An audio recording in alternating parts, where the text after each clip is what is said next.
Alrighty, so this is the movie The Wedding, Halle Berry, Lynn Whitfield. I think people should watch it. It is free on YouTube, but it's breakdown in parts. Spoiler alert. Basically, the movie is good on so many different angles, right? But basically, you have Halle Berry, who is supposed to be biracial. No, she's supposed to be a 75%er. But Lynn Whitfield is her mom, and her mom is supposed to be biracial. Lynn Whitfield's mom was white, and she died because she was sick, and she died young. Lynn Whitfield's character was raised by her racist grandmother. And the movie, it exposes the bourgeoisie, the black, the boule-birds, Roland Martin people. It kind of exposes that. I think they're on, I don't know if there's Martha's Vineyard or whatever in this movie. The Inkwell, which is another one of my favorite black movies. That movie, to me, had a cast of probably, a bunch of beautiful chocolate sisters, at least 3 of them in that whole movie. You won't even think about Jada with the cast that they had in that movie. But that movie also, too, kind of shows you the black bourgeoisie class. But anyways, in this film, it talks about more than that, just colorism, but it breaks down the black bourgeoisie. It breaks down... there was another character who's a black guy who got with a white woman, and as folks like to say, he got his Negro card. His white woman's father didn't approve of their relationship, so he went back to this. I'm not sure if it's Martha's Vineyard. No, not Martha's Vineyard, but the black version of Martha's Vineyard, whatever. Or whatever. But basically, that's Lynn Whitfield. Her grandmother's in the background. Lynn Whitfield's character is supposed to be biracial. Her grandmother's father was a slave owner or whatever, and a respected person, respected name. Lynn Whitfield ended up marrying a black man who's a doctor, but that relationship only occurred because the bourgeoisie black class made him. He wanted to marry his nurse, who he ended up she was basically his side chick. That's who he loved, that's who he wanted to be with. But the bourgeoisie class, when he graduated from college, he wanted to go to medical school, but the only way that they were going to pay for that and do it for him is if he married Lynn Whitfield's character. Now, there's a scene in the movie when Lynn Whitfield's grandmother, the racist white woman, she tells Lynn Whitfield specifically, make sure if you go out and you date that you bring home a fair-skinned black dude. So she tells him, the grandmother, the white grandmother says, don't bring home no dark-skinned black guy. Make sure you get with a lighter-skinned black guy so we can have some light-skinned grandbabies. This is the white woman telling her daughter that. Now, Halle Berry character is interesting because she's the black girl who comes from wealth because, again, her grandmother's father is wealthy from being in the slave trade. And, her father's a doctor. And the white dude she's marrying, and this is the stereotype, the trope, that a lot of black women who hop the fence get with dudes who aren't producers. In this episode, in this example, that's the same thing. He's like a musician. He doesn't come from wealth. And, of course, their family's not really cool with that. Another angle you have is the brother who's on the show who's interested in Halle Berry. He's full of it. He is, there's another movie I want to break down too where it shows a character just like him, but I think this is him right here. Those are his daughters right there. That's him. He's married to like a white woman somewhere else, but her father is racist and he did not. I think he said something to him and he ran away with the kids for a little bit. And he's up here trying to holler at Halle Berry, trying to get with her while she's engaged to the white dude. But he's making these, pro-black arguments about, why are you with this white dude? Little did we know, he got a Becky at home. I don't know if that's the mother of his children or if that's like his second wife or something like that. But that was hilarious because it exposed that to a lot of these fake pro-black dudes who, are against IR, but they do it themselves. Pass the sugar. Can you tap that sister over there? No, not you, the beautiful white Nubian queen. Like one of them type of guys. But that's her white dude who is not, he doesn't come from money. He doesn't have wealth like she does. He's just a musician. Her family is not feeling that at all. Look at the brother who's facing him already, but he got a white woman at home too, though, right?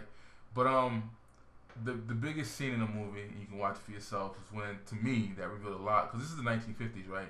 This is black when, blacks still segregation, but intact family still. Black folks were starting to get educated, things of that nature, and building some type of situation for themselves. This is before Jim Crow. This is before integration, before government handouts, things of that nature.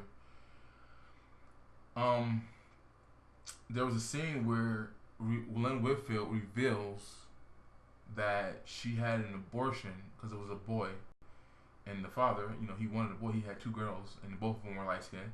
I think both of them are actually biracial in real life. Halle Berry and Halle Berry's sister.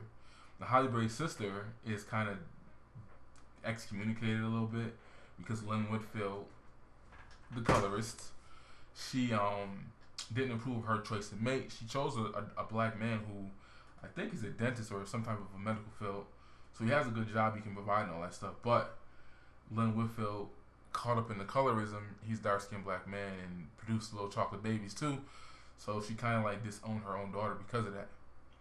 And there's also a scene where it's revealed in the movie, and this is a deep spoiler alert. You might want to stop and go watch it. It's on YouTube.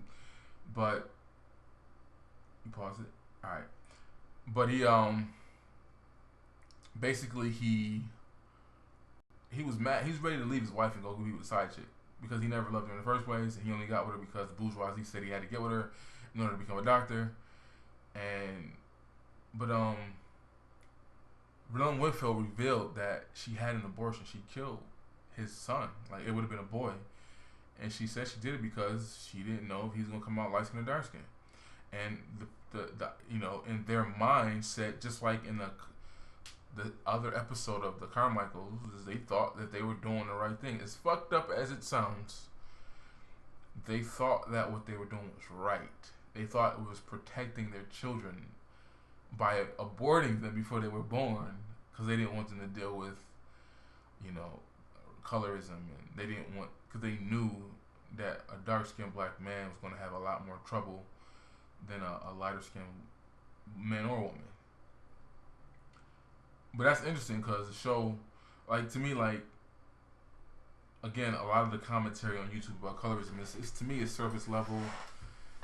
It's definitely biased and one-sided, and boo-hoo, this rapper said this rapper said that, they not picking me type of thing, but they don't really break it down. Like, this is some generational shit.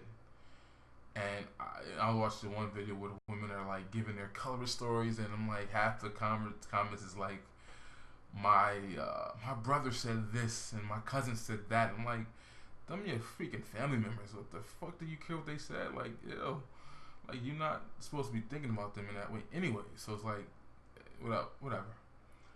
But I like how the movie breaks these down. Both episodes articulate that this was some real psychological, such a lot of damaging things that went on. This is something that was passed on from generation to generation. So it's like, we look at the surface level of, oh, he just self-hating and yada yada yada. But like, no, this was done to us. This was deeper than that. It's not like, there's some therapy needed in this situation, to the point where where people were making sure that their children got what lighter skin be. Like, I think the Colombians, some type of Latino culture, I think they call them blanqueamentos.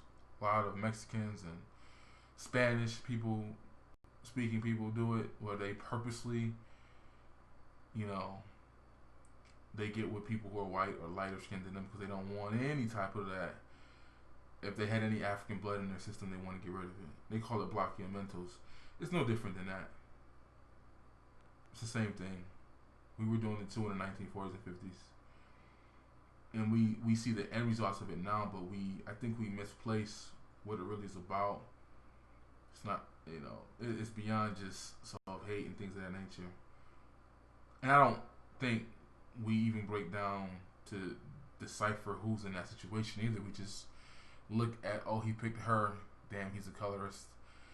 If the sky is blue, it's gray, oh, he's a colorist. Nah, that's just my video though. I thought it was interesting that the Carmichaels addressed that situation.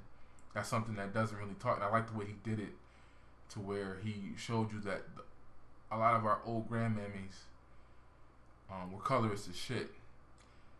And, you know, of course, today we like to blame it on black men a lot, but a lot of the older matriarchs facilitated this situation. That's my video. Check out the movie.